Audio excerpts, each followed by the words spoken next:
Bismillahirrahmanirrahim. Assalamualaikum warahmatullahi wabarakatuh. Waalaikumsalam. Alhamdulillah, alhamdulillahirabbil alamin wa bihi nasta'in wa ala umuri dunya waddin. Wassalatu wassalamu ala sayyidina Muhammadin asyrafil mursalin sayyidina wa maulana wa habibina wa syafi'ina wa qurrata a'yunina wa maulana Muhammadin wa ala alihi wa sahbihi wa sallam tasliman katsiran. Allahumma la ilma lana illa ma 'allamtana innaka antal 'alimul hakim. Rabbi ishrah li sadri wa yassir li amri wahlul 'uqdatam min lisani yafqahu qawli. Pasal yang ke-17, aturan membaca Al-Quran dan membaca Maulid. Ini mungkin sedikit ada beberapa yang kita harus garis bawahi. Bermula terlebih fardu atas kita menghormati Al-Quran dengan menaruhnya di tempat yang tinggi, lagi suci, lagi patut pada syar'i, yang hendaklah dibaca Quran atau Maulid dengan betul hurufnya dan barisnya, yaitu dengan tajwid. Ya, warattilil Qur'ana tartila. Baca yang benar, baca dengan tajwid. Baca Al-Quran itu dengan hukum-hukum yang memang sudah digariskan. Dan jangan sekali-kali ada orang di situ minum maksudnya, santai-santai, merokok, ngobrol-ngobrol, ya, bercerita. Karena sekalian itu menghilangkan hormat pada Al-Quran dan pada Rasulullah SAW, dan juga dia dapat menyalahi perintah Allah Subhanahu wa Ta'ala secara tidak langsung. Sebagian lagi sunnah mendengarkan Quran dengan khusyuk, ya. Dan kuliah Al-Quran fastami'u, kita disuruh dengerin. Atau juga disuruh khusus sekalipun yang mendengarkan itu gak ngerti maknanya, karena untuk kita mentadaburi apa-apa yang dibaca itu dengan zikir yang kita pikirkan. Ya, kita nggak paham artinya, kita tadabur aja sama diri kita. Jadi baru khusus baru nggak paham. Ini adalah adab bagaimana kita ketika ada orang membaca Al-Quran. Dan apabila ada yang salah baca, maka wajib ditegur, wajib dikasih tahu dengan adab yang patut, bukan lagi ngasih tahu caranya main tegur aja ngomong lagi di depan umum. Yang dekat lah, yang bukan yang jauh-jauh mana-mana, bukan. Iya, apalagi ada teriak, terus sampai niup. Nah ini nggak boleh, ada adab-adabnya nyalahin, walaupun di situ wajib untuk mengingatkan, terutama yang dekat. Atas yang membaca salah itu dulu teguran yang benar, dan jangan membuat orang yang ditegur itu marah. Itu adabnya. Kita negur orang yang boleh, cuma ada adabnya juga. Wajib tidak untuk orang yang salah. Adapun aturan membaca Maulid, maka yaitu yang tersebut aturannya dan lagi dia tidak pakai rebahan. Ya, maksudnya jangan rebahan, jangan santai-santai sambil baca, sambil ada lagi selonjoran. Itu bukan adab namanya. Kita lagi ngebaca sejarahnya Nabi, tapi harus tetap jaga adab itu. Ya, Al-Quran setiap saat juga kan kita dengar,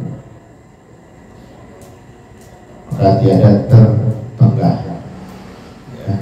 Dan jika hendak juga dipakai juga rebana, ya, karena niat menyatukan Maulid dengan kawin, maka itu tiada tertengah. Tetapi jangan dengan kelakuan orang yang main-main, maka itu menjadi bid'ah besar, menghilangkan hormat kepada Rasulullah SAW.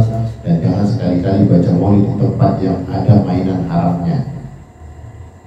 Harus betul-betul kita menempatkan diri cerita ini ada bagaimana kemuliaan cerita itu pun ditempatkan di tempat yang mulia keadaannya, ya. Dan lagi di tempat yang ada makanan haramnya atau minuman yang haram. Baca Maulid itu ada bir, ada apa, kita lucu, ada arak. Ini saking jahilnya ini nggak boleh kita kasih tahu kalau ada kesalahan-kesalahan di lapangan. Ya kan Maulid sekarang kan ada yang sifatnya itu bacaan itu dihafal gampang karena kan ada melodi-melodi yang mereka juga suka gitu. Orang yang jarang sholat nih kalau dengar melodi-melodinya atau nagam-nagamnya maulid demen gitu. Tapi dia lupa. Nah, tapi juga harus dijaga. Ini diingatkan sama beliau.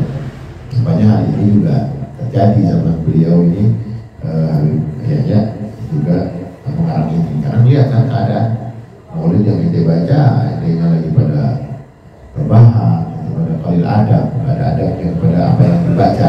Kan maknanya itu luar biasa. Ini adab membaca maulid. Juga haram sekalian membuang agama dan bertambahnya dosa pada Allah Ta'ala dan pada Rasulnya dengan menyebut nama keduanya di tempat yang dilarang. Jadi di tempat yang dilarang disebut juga nggak etis, nggak boleh. Kita harus tahu. Maka demikian pula itu menjadi dosa besar dan durhaka besar atas orang yang menyebut nama Allah Ta'ala dan nama Rasulnya ketika menghadap pengantin perempuan yang ditonton oleh banyak orang. Maka itu perbuatan orang-orang yang membuang agama dan kurang iman pada Allah Ta'ala dan pada Rasulnya. Maka sekalian itu yang hadir di situ tergolong orang-orang fasik. Adapun ahli pengantin perempuan yang diarak itu atau yang duduk di atas perwadi, simpawadi di depan rumah ditonton oleh orang-orang padanya telah menjadi dayus, yaitu yang tiada mempunyai cemburu sekali. Maka orang yang begitu tidak sah dibuat saksi adanya. Jadi dibilang saksi apa aja nggak sah, orang fasik yang nggak bisa menempatkan dirinya pada hal-hal yang buruk, yang dilarang itu tetap dilakukan itu orang fasik. Jadi yang dimaksud oleh beliau itu waktu baca maulid, waktu baca Al-Quran, waktu baca nama Rasul itu di tempat yang kurang etis, keadaannya juga kurang baik. Ya mungkin pengantinnya nggak pakai hubungan, terus gayanya lengkap-lengkap, situasi nggak memungkinkan untuk orang khusyuk mendengarkan maulid, itu nggak boleh. Beliau melarang ini supaya kita tahu tempatnya. Kalau bisa, kalaupun kita nggak negur, kita malah terdorong orang fasik yang membiarkan hal itu terjadi. Tegur, maaf, kalau untuk maulid situasi kayak begini kayaknya kurang. Nah, ada kesucian cerita-cerita mulia Rasulullah SAW. Ada majlis tengah, majlis khusyuk, majlis yang membuat mungkin gampang untuk kita tadabbur. Ya. Coba kalau lagi bacain Al-Quran, nggak ada kelihatannya. Dan biasanya kita kalau lagi acara nikahan tuh baca Quran sebelum acara karena di dalam keadaan khusyuk. Cuma bukan yang posisinya melalaikan pikiran kita. Nggak boleh gitu. Jadi jangan sampai hal-hal yang membuat kita tergolong orang fasik, kita membiarkan kebatilan ya berlaku di depan kita. Kita jadi tergolong orang yang nggak boleh jadi saksi. Saksi apa aja? Ini kan dosa besar. Yang membiarkan dosa besar maksudnya. Kita nggak berbuat, tapi kita diemin aja. Enggak, itu salah satu orang fasik jatuhnya. Ada kebatilan yang kita bisa mampu untuk tegur, kita nyangkal, kita diem. Yang ikutin aja. Orang lagi adanya ya istighfar yang sebenarnya kejadian di zaman sekarang udah banyak mengiring kita ke arah itu. Ya, beliau mengingatkan kita jangan sampai rasa cueknya kita menggolongkan kita menjadi orang fasik. Bukan berarti kita diem terus pengen ngomong terus jadi orang fasik, enggak. Kita paling enggak minimal punya cemburu dalam jiwa kita. Cemburu itu artinya marah, ya, marah atas kejadian yang kita tahu ilmunya, tapi kita nggak bisa ngapa-ngapain. Kita cuma marah aja, paling kita keluar, tunjukin, jangan kita diem aja. Nah, itu kalau kita diem, nggak kerasa ada dosa besar yang kita cuekin, nah itu yang tergolong kita orang fasik. Apalagi yang dibilang juga guru, ulama, ustaz. banget kita ngasih nasihat ke pembawa acaranya, kita ingetin, maaf kalau bisa jangan dalam kondisi ini.